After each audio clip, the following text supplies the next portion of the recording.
21 رمضان المبارک ابن ملجم بدبخت لانتی نے سیدنا علی المرتضیٰ رضی اللہ تعالیٰ عنہ کو شہید کیا۔ ناظرین، چینل پر نئے ہیں تو میری آپ سے ریکویسٹ ہے کہ پلیز میرے چینل کو سبسکرائب کر لیجئے۔ مسلمان انہیں ابو الحسن، ابو تراب، حیدر و حیدرہ، اسد اللہ، شیر خدا، المرتضیٰ، امیر المؤمنین، باب مدینہ العلم، اور عام طور پر عرب میں سیدنا علی المرتضیٰ اور عرب و عجم میں امام علی، ہند و پاک میں مولا علی کے نام سے بھی یاد کرتے ہیں۔ ناظرین، حضرت ابو طالب کے گھر میں سیدنا علی المرتضیٰ کی پیدائش ہوئی اور آپ کی والدہ فاطمہ بنت اسد تھیں۔ روایات کے مطابق علی مقدس ترین اسلامی شہر مکہ میں کعبہ کے اندر جائے حرمت میں پیدا ہوئے تھے۔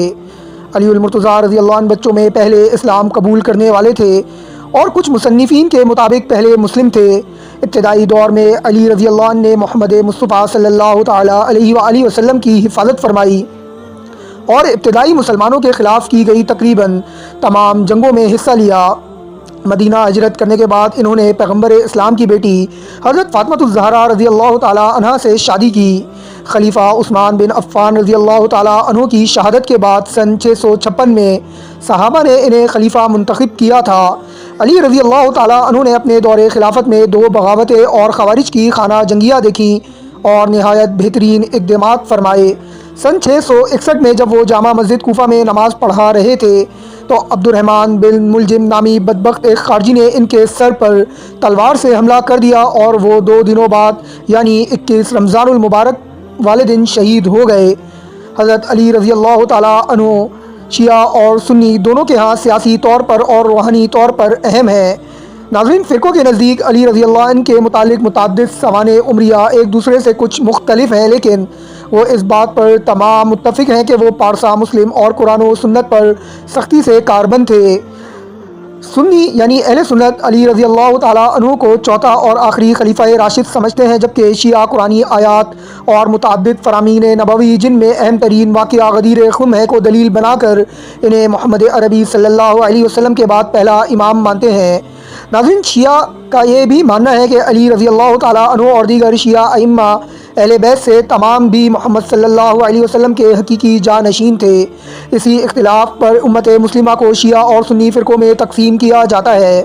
سیدنا علی المرتضیٰ رضی اللہ تعالیٰ عنہ کو مختلف غیر مسلم تنظیموں کی جانب سے بھی پذیرائی حاصل ہے، جیسے کہ اقوام متحدہ اور انسانی حقوق کے لیے عالمی تنظیم نے ان کے طرز حکمرانی اور سماجی انصاف کی تعریف کی۔ ناظرین، مورخین کا بیان ہے کہ ابن ملجم بدبخت تو آپ کے بڑے بیٹے یعنی آپ کے بڑے صاحبزادے سیدنا امام حسن رضی اللہ تعالیٰ عنہ نے پھانسی پر چڑھوا کر اس کا کام تمام کروا دیا تھا۔ بہرحال ناظرین، حضرت علی رضی اللہ تعالیٰ عنہ کا نام و نسب اور خاندان بھی آپ کو بتاتا چلوں۔ آپ کا نام علی، ابو الحسن اور ابو تراب آپ کی کنیت ہے، اور حیدر اور شیر آپ کا لقب ہے۔ آپ کے والد کا نام ابو طالب اور والدہ کا نام فاطمہ تھا۔ پورا سلسلہ نسب آپ کا یہ ہے: علی بن ابی طالب بن عبد المطلب بن ہاشم بن عبد مناف بن قصی بن کلاب بن مرا بن کعب بن لوی بن غالب بن فہر بن مالک بن نظر بن کنانہ بن خزیمہ بن مدرکہ بن الیاس بن مزر بن نزار بن ماد بن عدنان۔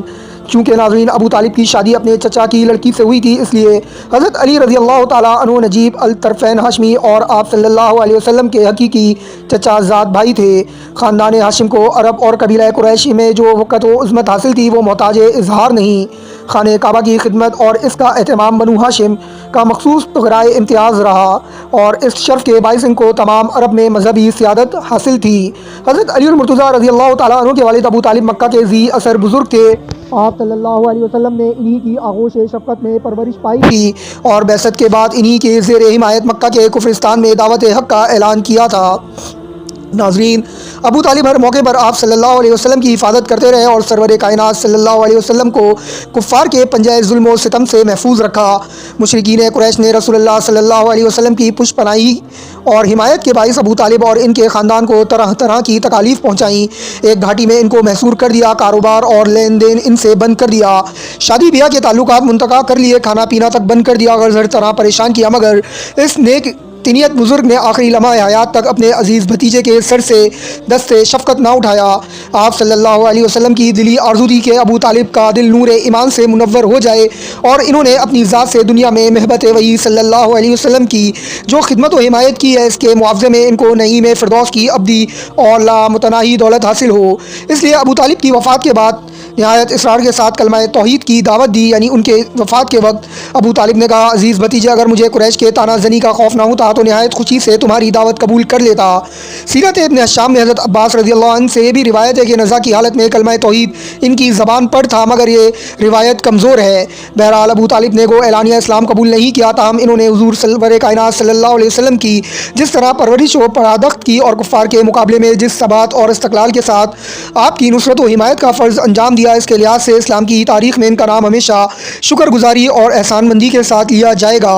حضرت علی رضی اللہ تعالیٰ عنہ کی والدہ حضرت فاطمہ بنت اسد نے بھی حضرت آمنہ رضی اللہ تعالیٰ عنہ کے اس یتیم معصوم کی ماں کی طرح شفقت و محبت سے پرورش کی۔ مستند روایات کے مطابق وہ مسلمان ہوئیں اور ہجرت کر کے مدینہ گئیں۔ ان کا انتقال ہوا تو رسول اکرم صلی اللہ علیہ وسلم نے کفن میں اپنی قمیص مبارک پہنائی اور قبر میں لیٹ کر اس کو متبرک کیا۔ لوگوں نے اس عنایت کی وجہ دریافت کی تو فرمایا کہ ابو طالب کے بعد سب سے زیادہ اسی نیک سیرت خاتون کا ممنون احسان ہوں۔ ناظرین، حضرت علی بن ابی طالب رضی اللہ تعالیٰ عنہ آپ صلی اللہ علیہ وسلم کی بعثت سے 10 برس پہلے پیدا ہوئے تھے۔ ابو طالب نہایت کثیر العیال اور معاش کی تنگی سے نہایت پریشان تھے۔ کہہ تو خشک سالی نے اس مصیبت میں اور بھی اضافہ کر دیا، اس لیے رحمت للعالمین صلی اللہ علیہ وسلم نے محبوب چچا کی اسرت سے متاثر ہو کر حضرت عباس بن عبد المطلب رضی اللہ تعالیٰ عنہ سے فرمایا کہ ہم ان کو مصیبت و پریشان حالی میں چچا کا ہاتھ بٹانا چاہیے۔ چنانچہ حضرت عباس رضی اللہ تعالیٰ عنہ نے حزب ارشاد جعفر طیار رضی اللہ تعالیٰ عنہ کی کفالت اپنے ذمہ لی، اور سرور کائنات صلی اللہ علیہ وسلم کی نگاہ انتخاب نے حضرت علی المرتضیٰ رضی اللہ تعالیٰ عنہ کو پسند کیا، چنانچہ وہ اس وقت سے برابر حضور پرنور صلی اللہ علیہ وسلم کے ساتھ رہے۔ ناظرین، یہ تھی سیدنا علی المرتضیٰ رضی اللہ تعالیٰ عنہ کی مختصر سی سوانح حیات۔ امید کروں گا کہ آپ لوگوں کو یہ پسند آئی ہوگی۔ انشاءاللہ جلد ایک اور نئی ویڈیو کے ساتھ حاضر خدمت ہوں گا، تب تک کے لیے اللہ حافظ۔